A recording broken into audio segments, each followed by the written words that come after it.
Okay, so yeah, I'm over here in front of the camera. Um, Basically, my mind was working overdrive and I needed to slow it down. I didn't want to be in front of the camera when that happened. Plus, I got a lot of books for Christmas and I had them here and I had to figure out where to put them. So, and that's probably one of the reasons why my mind was working overdrive. So, yeah, I did. There were a couple times where I started working on a video and then just said, nope, we're not doing that right now. So, but I want to talk about one of the books that I got for Christmas. I haven't finished it, but I'm really excited about it. So, and plus the literature playlist is not getting enough love and it needs more love. So, um, now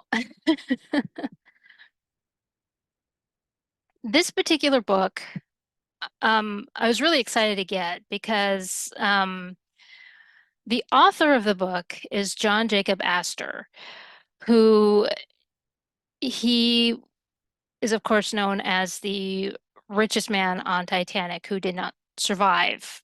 And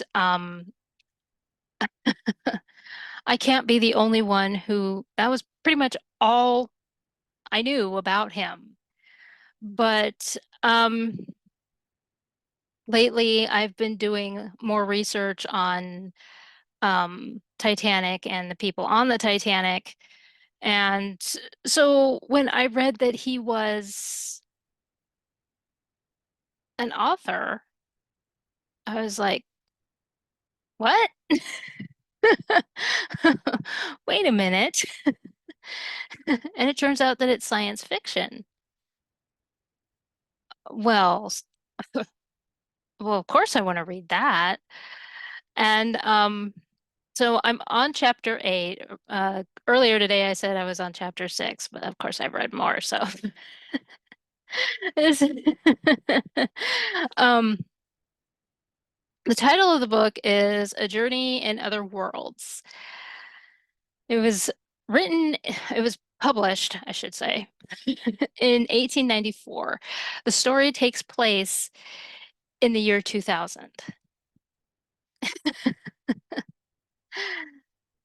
This was during a time, okay, before I really get ahead of myself. Now, one thing to understand is that as uh, people were nearing 1900, there were a lot of postcards and newspaper articles written and released showing what life would be like in 100 years.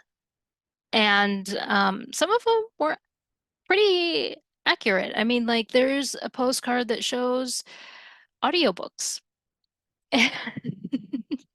Some not so. I mean, there's one that shows robots performing everyday tasks. So, I mean, like a barber using robots instead of actually doing his job. Okay, well, I don't know. I mean, I feel like every time I call someplace, I'm talking to a robot instead. So maybe that's pretty accurate and on point. Flying machines oh man. In the 1890s, they were obsessed with flying machines. They won, and of course, that's a Jules Verne thing. Jules Verne had a lot of those uh, stories that had, flying machines. We were going to have flying machines. Well, I think it was 1903 that the Kitty Hawk made it possible. But so I will try to find, I think there's an article where it shows some of those postcards and I will uh, put that in the description box for you. They're delightful to see. There are a lot of they had such high hopes for us. I mean, in 2000, because I graduated high school in 2000 and it was like we were just getting over Y2K, which was a scary thing. But in this book, as it turns out, it's it's of course a total fictional account. I mean, of course, he's in 1894 deciding what's going to happen then. It's the same thing as what Jules Verne did. Now you have to understand, in 1894, we of course had H.G. Wells and Jules Verne, and now we have someone else, John Jacob Astor. And, and so he uh, he of course talked about several different things. He's talked about several different things already, like air travel and space travel, which already two other authors talked about. So that was really not surprising to me in the least. But in the book, it's talking about um, wanting to straighten the Earth's axis for some reason. And I think I'm going to have to go back and actually read it again and figure out what the argument is on that. And the reason for that is because there's at one point where John Jacob Astor does an angry rant. He talks about what life was like before the Civil War and then after. And now John Jacob Astor is a military man. He fought in the Spanish-American War. He was a lieutenant colonel, I believe. And so it sounded very personal. One of the characters in the story is giving this speech as to why they have to do this mission and, everything else. And as I'm reading this, I'm like, um, this sounds more personal to the author than it does the actual story. What does the Civil War have to do with the year 2000? By the year 2000, it's a history lesson. But that's the beauty of this story. Okay, now I'm fascinated by stuff like this. You may not, you may find it very, very boring. But the thing is that little tidbits like that, even in just, uh, like I said, I'm at chapter 8, and there are times where John Jacob Astor, his characters are glorifying electricity and talking about how it's the new technology and all of this. It's like in the year 2000, we don't care. By the year 2000, in 100 years' time, it's not that big of a deal. It's like we're so adjusted to it that it's not that big of a deal. But in 1894, you think about it. I've talked about it in other videos, especially the Newsy strike of 1899, where they were striking. So there was a divide of people, the people who didn't like it and the people who absolutely were behind it. So, and obviously Astor was behind it. So, and there was one uh line in particular where he's talking about how electricity is the new sensation for using heat. Not by 2000, but that's an 1890s mindset. See, I love stuff like that because because every once in a while you catch it with Jules Verne. I'm a big Jules Verne fan. I have several of his stories and everything. And usually when he does his futuristic stories, he is able to keep from doing that. But every so often you catch where he's still in his mind, in his modern day and has it in the futuristic. Yeah. And yeah, Jules Verne was really good at that. And so is H.G. Wells. I mean, when you read The Time Machine, you don't catch it at all. Yeah, Time Machine is one of the best where you don't it's not there. And- but when you're going to do a story like this, where you want to talk about future, you can't talk about stuff like that. You got to be able to say, well, will they still? They're going to be pretty adjusted to the electricity, and they won't even think about it. That's the difference there. So, the other thing is how they are um,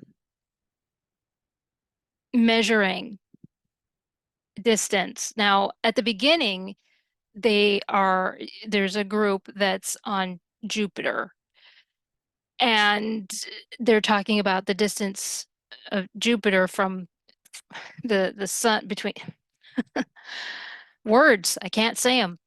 So the sun and Jupiter, the distance between, and they're using miles. I think, what was it that they said?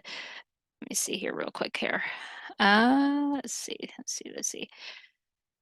Oh, Jupiter, the magnificent planet with a diameter of 86,500 miles, has 119 times the surface and 1,300 times the volume of the Earth. Um, that's not what I wanted.